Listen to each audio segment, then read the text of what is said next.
This is it. We found the one. What is up, guys? I'm here at the 57th annual Ozark Antique Auto Club swap meet. Here looking at some fine automobiles, trying to find if there are some good deals on project cars. A lot surrounding me. I'm like, where's Waldo out here? I'm way out here. It's a big swap meet, largest in the state, some say. Pretty big. Check it out. Let's go look at some cars.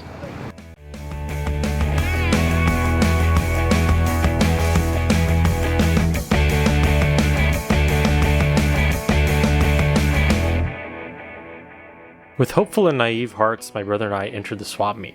It was only 10 a.m., however, the event was already packed. Because you never know when something good's gonna happen when you least expect it.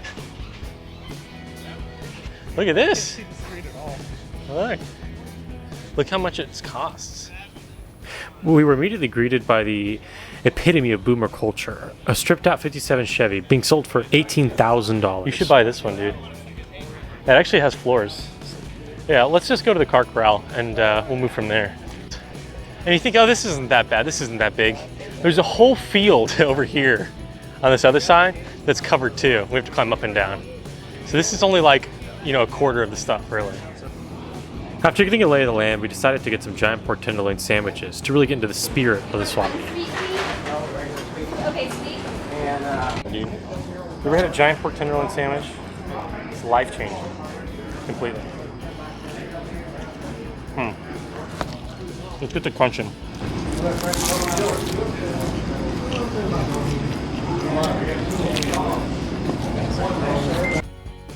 ASMR quota fulfilled, we set out towards the car corral. See what I'm saying about, like, this hill also is entirely encrusted in cool things, all the way up to the top. See, way over there? We're gonna hike all the way over there too. Here we are, the car corral, where dreams do come true. Everything's for sale. I like Corvairs. Ooh, that's not, though. Damn. That is, I don't want to speak. I don't want to talk about it because I'm worried that the owners might be nearby, but that's very expensive for a Corvair. $20,000 for a Corvair is not worth it. It's not worth it. Don't buy it. You get one way cheaper.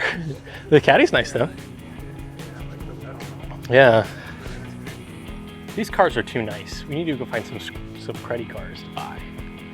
For you need to get a car. Oh, see, that's very fair price, I think, for a nice Opel. This is a very nice Opel. Yeah. It was a nice looking Opel, especially for only $7,500. The paint looked really good. They did a great job on the repaint. I think this would definitely have been a buy. The headlights on these are exceptionally cool. They're mechanically operated by a large lever in the center console near the gear shifter, as you can see here. They like flip like that. It's very reasonably priced, actually. I feel like that's a fair price. I like this. Ah, see here, for you. This is a perfectly reasonable project. $2,800 for Ford Fairlane. It's got a nice little V8, Alex. It's a beautiful four-door. You should get this one. Oh, this is it. We found the one. I do believe that this is Sanchu, right? Was this what he had? All jokes aside, the CHV engines in these second-gen Escorts aren't particularly impressive, but they can be reliable if maintained like this car. This Escort was immaculate and a great survivor, and we met with the owners and they were really cool guys. It was a very cheap car, would have been great daily. Oh, this is a beautiful Studebaker. Look at that. Oh God, look at the inside. Jeez.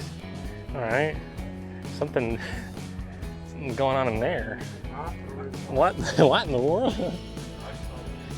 I'm not sure what this interior is out of, but it certainly wouldn't be my first choice. But we respect all builds here, and the engine of this car was absolutely gorgeous. Oh man, 70 grand. Oh man, look at. Next up, we found a great Woody Roadmaster. These came with LT1 engines, just like the Corvette of the era, but they were totally neutered by the transmission. But that can always be fixed.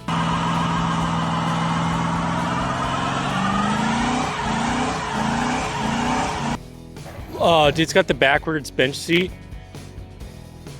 That is sick. That's sick. Yeah, the backwards facing seat is so bitchin', dude. Yeah, the RCR video is great. These cars here, these Tri-Fives, the people went nuts for them. And they're still extremely expensive. And you look at like a 54 or a 58, that's not outside of those 3 years, and they're comparatively extremely cheap. Here, for instance, come here. Look.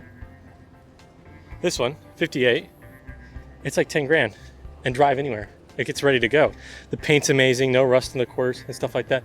But you look at some of these other Tri-Fives that are not nearly as nice, and they're going to be like 20 grand. One Tri-Five in this condition, like this, even a 4-door, yeah, people will be asking like 30. Tri-Five prices never cease to amaze me. This car has obvious rust issues and is an i6, but it costs almost as much as the 58. It's got the straight 6. Here's an online listing that really exemplifies the lunacy around these Tri-Fives. Ooh, Fiero. Let's look at the Fiero. This one's stick shift. Whoa. Hey, come here. You should buy this. 3,500. It's pretty sweet. This is actually pretty sick, bro. Only 71,000 miles. Wait. 10 years. Are we buying this right now? I think we're buying it. Holy bro, you should definitely buy this. You could be Ronald Finger too. I don't know. In a barn for 10 years. Like the last guy. Dude, you should buy that. Sure. Another immaculate car. Likely all it needed was a fuel system service and it would be ready to go. Extremely fair price and with the 5-speed. I think this car might be the one that got away from my brother. He had the inverse of buyer's remorse almost immediately.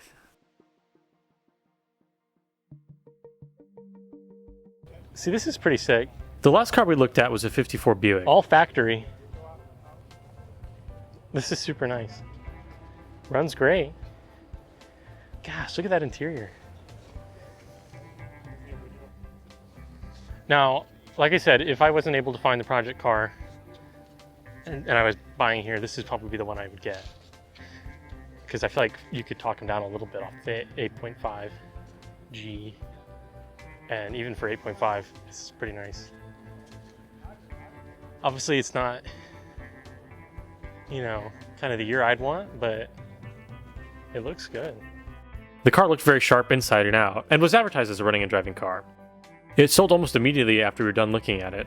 Interestingly, they also bought the flatbed tow truck next to it and loaded it up on that to take it home. So definitely a good 2-for-1. Finally, it was time to start looking for the parts we needed for my project car. Unfortunately, we were completely unsuccessful and ended up just wandering around the fairgrounds for the better part of 2 or 3 hours. We are on hour 3. The morale is at an all-time low. It really is. And we went to the barn and drank water to recuperate. And so we're kind of, we're on a second wind. We're making progress. We're finding things. I think part of the part that makes it really tough is that we haven't found a single thing that we're looking for. It really takes a lot out of you, It's just aimlessly wandering. I think if you were a Chevy guy, you would have had a great time, but looking for Mopar parts, we didn't have any luck at all. I mean, and we searched it head to toe, and I came back the next day actually to continue looking because I really needed some parts, but there just wasn't anything out there for me, so I kind of skunked. Still have found nothing. I'm pretty depressed. As you see from the footage, inside and out, there is tons of parts.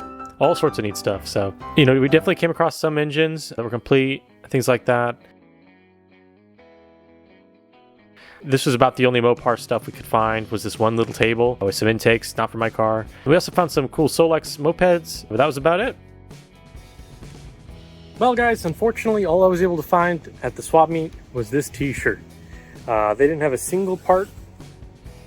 They didn't have a single part for my project car. Thanks for watching, guys. I hope you had a good time. Thanks for following along with me. Hope you liked seeing some of the cars I found, and inspires you to go out and check out one of these swap meets because they were, it was really a hoot. It was a hot day, but there was definitely some hot deals out there. See you next time. Thanks.